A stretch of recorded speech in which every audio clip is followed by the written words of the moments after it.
سید الانبیاء والمرسلین اما بعد فاعوذ باللہ من الشیطان الرجیم بسم اللہ الرحمن الرحیم وَلَقَدْ خَلَقْنَا الْإِنسَانَ مِنْ صَلْصَالٍ مِنْ حَمَإٍ مَسْنُونٍ وَالْجَانَّ خَلَقْنَاهُ مِنْ قَبْلُ مِنْ نَارِ السَّمُومِ۔ پارہ 14 ہے، سورۃ الحجر، آیت نمبر 26 اور 27 ہے۔ اور فرمایا وَلَقَدْ، اور بے شک، خلقنا، ہم نے پیدا فرمایا ہے، الانسان، انسان کو، من صلصال، بجتی ہوئی کھنکتی ہوئی مٹی سے، ایسی مٹی کہ من حمأ، جو گارے سے، مسنون، بدبودار، یعنی بدبودار گارے سے تھی، والجان، اور جنات کو، خلقناہ، ہم نے پیدا فرمایا ہے، من قبل، اس انسان سے پہلے، من نار السموم، بغیر دھوئیں والی آگ کے۔ اللہ تعالیٰ نے یہاں انسانوں اور جنات کی پیدائش کا ذکر فرمایا ہے۔ اس سے پہلے اس نے اپنی وحدانیت جو ہے وہ آسمانوں، زمینوں، پہاڑوں، دیگر کائنات کی چیزوں سے اپنی الوہیت کو، اپنی وحدانیت کو بیان فرمایا۔ اب یہاں انسان کے ذریعے جو ہے اپنی الوہیت اور وحدانیت کو بیان فرما رہا ہے۔ یاد رکھیں، جیسے عمومی طور پر آج انسان جو ہے وہ پیدا ہوتا ہے کہ ایک پروسیجر ہے، اللہ تعالیٰ نے یہ نظام رکھا ہے، میاں بیوی کا ملاپ ہوتا ہے، اللہ اس سے جو ہے انسان کی پیدائش فرماتا ہے۔ لیکن آپ پیچھے چلے جائیں گے تو یقیناً پہلا انسان ایسے نہیں، کیونکہ اگر وہ بھی ماں باپ کے ذریعے ہو تو وہ تو پہلا ہی نہ ہوا نا، وہ اس پروسیجر سے ہٹ کر ہوگا، وہ اس طریقہ کار سے ہٹ کر ہوگا، اور وہ پہلے انسان ہیں حضرت آدم علیہ نبینا وعلیہ السلام، جو بغیر ماں باپ کے ہیں۔ تو اس سے کیا پتہ چلا کہ یہ سارا جہان حادث ہے۔ حادث کا مطلب کہ یہ بعد میں پیدا ہوا ہے، ہمیشہ سے نہیں ہے، قدیم نہیں ہے۔ اور جو اس جہان کو اور اس انسان کو اور جنات کو بنانے والا ہے نا، وہ یقیناً قدیم ہے، یعنی ہمیشہ سے ہے، ہمیشہ رہے گا۔ کیوں؟ کیونکہ اگر کہا جائے کہ اس کو بھی کوئی بنانے والا ہے تو پھر تو بات ہی ختم نہیں ہوگی، پھر اس سے پہلے کوئی آ جائے گا، پھر اس سے پہلے کوئی آ جائے گا، پھر اس سے پہلے آ جائے گا، یہ تو عجیب سلسلہ شروع ہو جائے گا۔ لہذا جو ان کو بنانے والا ہے وہ قدیم ہے، ہمیشہ سے ہے، ہمیشہ رہے گا، اور وہ اللہ تعالیٰ کی ذات ہے۔ صلصال کس کو کہتے ہیں جو آیت کے اندر آیا؟ صلصال جو ہے یہ خشک مٹی کو کہتے ہیں، جس کے اوپر انگلی ماریں تو اس سے کھنکھناہٹ اور بجنے کی جو آواز آتی ہے اسے صلصال کہتے ہیں۔ حامہ ان گارے کو کہتے ہیں۔ گارا کس کو کہتے ہیں؟ عمومی طور پر آپ کو پتہ ہے کہ پانی جو ہے وہ مٹی کے اندر ملا دیا جائے تو وہ گارا ہو جاتا ہے۔ مسنون کا مطلب ہوتا ہے بدبودار۔ چونکہ آدم علیہ السلام کو اللہ تعالیٰ نے جب بنانے کا ارادہ فرمایا تو سب سے پہلے تو حضرت جبرائیل امین علیہ السلام سے ارشاد فرمایا، جبریل جاؤ ذرا جا کر زمین سے ایک مٹھی مٹی لے کر آؤ کہ ہم نے حضرت انسان کو بنانا ہے۔ جبرائیل امین علیہ السلام حاضر خدمت ہوئے، یعنی حاضر ہوئے مٹی لینے کے لیے۔ تو جب مٹی اٹھانے لگے تو زمین جو ہے وہ رونے لگی، کہا مجھے پتہ چلا ہے کہ اس سے انسان بنایا جانا ہے، اور انسانوں میں سے بعض انسان جہنم میں جائیں گے۔ جبریل میرا بعض حصہ جہنم میں جائے گا، میں آگ میں جلوں گی، مجھے چھوڑ نہیں دیتے۔ جبریل نرم دل سے واپس چلے گئے۔ عرض کی مولا وہ تو رونے لگ گئی۔ اسی طرح دیگر ملائکہ آئے، یہاں تک کہ حضرت اسرائیل کو بھیجا گیا۔ تو حضرت اسرائیل علیہ السلام نے زمین کا رونا نہیں سنا، بلکہ وہ ایک مٹھی مٹی جب اٹھانے کا ارادہ فرمایا تو زمین کے اندر چونکہ مختلف کیفیات ہیں، کہاں سفیدی ہے، اور کہیں سرخی ہے، کہیں جو ہے وہ تاریکی ہے، کسی کے اندر سختی ہے، کسی کے اندر نرمی ہے۔ تو جب آپ نے اٹھانے کا ارادہ کیا تو زمین سمٹ گئی، اس ایک مٹھی مٹی کے اندر ساری کی ساری مٹیاں آ گئی۔ اسی وجہ سے آج انسانوں کی طبیعتیں اور جو رنگ ہیں وہ مختلف ہے۔ اٹھائی، پھر اللہ رب العزت نے اسے گوندنے کا حکم دیا۔ جب اس کے اندر پانی ملایا گیا تو اب وہ پڑی رہی، تقریباً 40 دن پڑی رہی، تو اس وجہ سے اس کے اندر بدبو پیدا ہوئی۔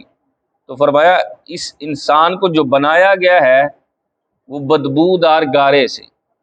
روایت میں اللہ تعالیٰ نے اس کے اوپر 40 دن جو ہے وہ بارش برسائی، 39 دن غم کے اور 1 دن خوشی کا۔ انسان کی زندگی میں غم زیادہ ہیں، خوشیاں کم ہیں، لہٰذا ان غموں پر صبر کرنا چاہیے۔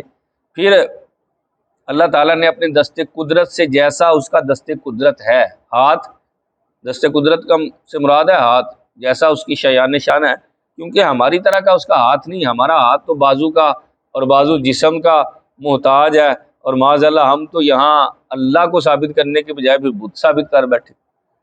اس کی جیسے شایان شان ہے، جیسا اس کا ہاتھ ہے۔ پھر بنایا اور مکۃ المکرمہ کے قریب ایک وادی ہے، وادی نعمان، اس وادی کے اندر جو ہے انہیں رکھا، چونکہ اگلی آیت کے اندر آ رہا ہے کہ خلقناہ من قبل، جنات کو اس سے پہلے، انسان سے پہلے ہم نے پیدا کیا ہے۔ تو اسی وقت شیطان آیا، شیطان چونکہ جنات کی ایک قسم ہے، اس نے آ کر دیکھا یہ کیا ہے، دیکھا یہ تو سارا خالی ہے، یہ فارغ ہے، اور یہ اس قدر اس کے اندر کوئی بظاہر چیز نظر نہیں آتی کہ جس سے یہ کہا جائے کہ یہ اللہ تعالیٰ کا خلیفہ بن سکتا ہے، نائب بن سکتا ہے، لیکن دل پر آ کر اکر کہا اچھا یہ کوئی ہے معاملہ جو سمجھ نہیں آتا۔ بہرحال یہ انسان گسیلا ہوگا اور شہوت والا ہوگا، جس کی وجہ سے یہ بڑے گناہ کرے گا، یہ خون ریزیاں کرے گا، نافرمانیاں کرے گا، غصے کی وجہ سے اور شہوت کی وجہ سے یہ تو تباہ و برباد ہونے والا ہے، لہٰذا ہم اس سے زیادہ فضیلت والے ہیں۔ پھر اللہ تعالیٰ نے آدم علیہ السلام کے اندر روح پھونکی، اور آگے بھی آئے گا، پیچھے بھی یہ گزر چکا کہ پھر جو ہے وہ روح پھونکی اور آپ جو ہے وہ کھڑے ہوئے، اور آدم علیہ السلام کے ذریعے تمام ملائکہ کو سجدہ کرنے کا حکم دیا کہ ان کو سجدہ کرے۔ پھر تمام ملائکہ نے سجدہ کیا، فسجد الملائکۃ کلہم اجمعون، سارے کے سارے ملائکہ نے سجدہ کیا الا ابلیس، مگر شیطان لعین مردود نے سجدہ نہیں کیا۔ وجہ کیا بتائی؟ فرمایا کیوں نہیں سجدہ کیا؟ کہا انا خیر من، میں اس سے بہتر ہوں، یہ تو خالی مطلب گسیلا، شہوت والا، اور یہ مٹی سے بنا، میں آگ سے بنا، لہذا میں بہتر ہوں، اپنے آپ کو بہتر کہہ دیا۔ تو حسد کی آگ میں یہ جل رہا تھا اور خود پسندی میں یہ مبتلا تھا۔ یاد رکھیے خود پسندی یعنی اپنے آپ کو بڑا بہتر سمجھنا۔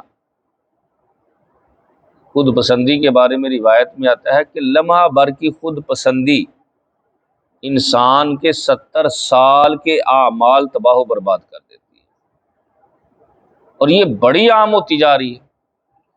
میں بہتر ہوں، میرے اندر زیادہ کمالات ہیں، میں یوں ہوں، میں یوں ہوں، میں کچھ نہیں، یہ جو جتنا کمال ہے، جو کچھ ہے، یہ میرے رب کا فضل ہے، اگر وہ نہ فرمائے تو کیسے ہو سکتا ہے؟ پھر آگے جو ہے جنات کی تخلیق کے بارے میں بیان کیا کہ وَالْجَانَّ خَلَقْنَاهُ مِن قَبْلُ مِن نَارِ السَّمُومِ، اور جن کو اس سے پہلے جو ہے ہم نے بنایا من نار السموم، بغیر دھوئیں والی آگ کے۔ اس جن سے مراد جو ہے ابلیس ہے، کہ یاد رکھیں جنات پہلے سے ہی پیدا شدہ ہیں، بنائے ہوئے ہیں، اور جنات کی تعریف کیا ہے؟ جن کہتے کسے ہیں؟ ایسی مخلوق جو آنکھوں سے مخفی ہو اسے جن کہتے ہیں، جو بظاہر نظر نہیں آتی نا، اسے جن کہتے ہیں، اسی لیے جنت کو جنت اسی لیے کہتے ہیں کہ یہ بھی ہماری آنکھوں سے پوشیدہ ہے اور گھنے درختوں کے اندر چھپی ہوئی ہے۔ ماں کے رحم میں جو بچہ ہوتا ہے اسے جنین کہتے ہیں، یہی لفظ یہی ہے، جنین کہتے ہیں۔ کیوں؟ کیونکہ وہ بھی ماں کے رحم میں چھپا ہے، بظاہر آنکھوں کو وہ نظر اور دکھائی نہیں دیتا۔ تو جن بھی اس مخلوق کو کہتے ہیں جو آنکھوں سے نہ دیکھی جا سکتی ہو۔ جو کہتے ہیں نا جن نظر آیا، وہ ایک روپ دھارتا ہے، متشکل ہوتا ہے، اپنے آپ کو ایک شکل کے اندر لے کر آتا ہے، اور وہ عموماً کیا کرے گا؟ ڈرونی سی شکل بنائے گا کہ میں نے دیکھے اس کے لمبے لمبے دانت تھے، لمبے لمبے بال تھے، عجیب سے ہاتھ تھے، عجیب سے پاؤں تھے۔ وہ ڈرانے کے لیے ایسا کرتا ہے کہ یہ ڈرے، وگرنہ جن کی وہ صورت نہیں ہے جو آپ کو نظر آ رہی ہے، وہ اس نے ایک متشکل ہوا ہے۔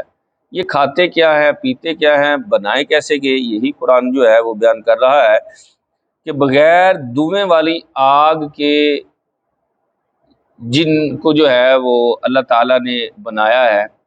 ان کے کھانے کے بارے میں حضرت وہب بن منبہ بیان کرتے ہیں، جنات کی مختلف قسمیں ہیں، ایک نہیں ہے، کئی ساری قسمیں ہیں۔ بعض قسمیں تو وہ ہیں جو کچھ کھاتی نہیں ہیں، صرف ہوا ہی گزارا ہے، کھانا پینا سونا جاگنا اس سے وہ بری ہیں، اور بعض قسمیں وہ ہیں جو کھاتی ہیں پیتی ہیں، ان کے ہاں نکاح ہوتے ہیں، شادیاں ہوتی ہیں اور اولاد کا سلسلہ ہوتا ہے۔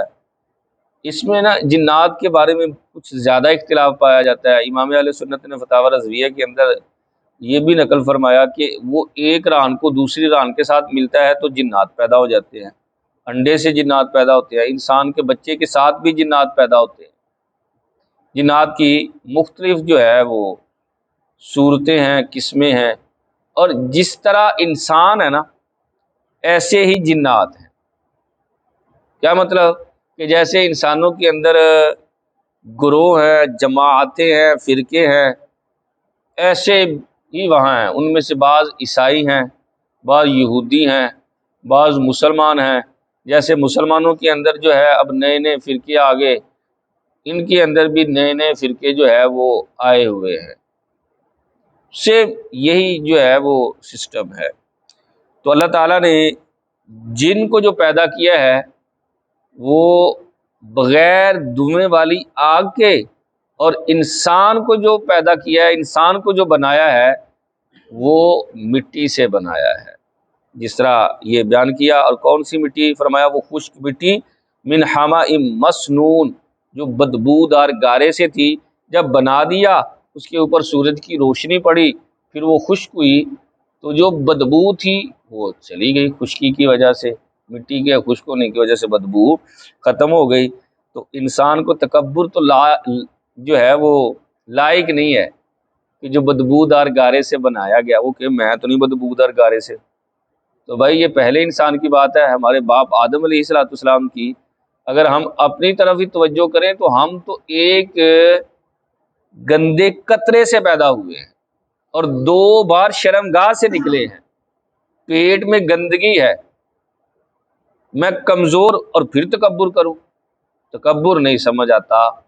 اللہ کے حضور انسان کو عاجز ہونا ہی سمجھ میں آتا ہے۔ جتنا انسان عاجزی اختیار کرتا جائے گا، اللہ اس انسان کو اتنی زیادہ برکتیں عطا فرماتا جائے گا۔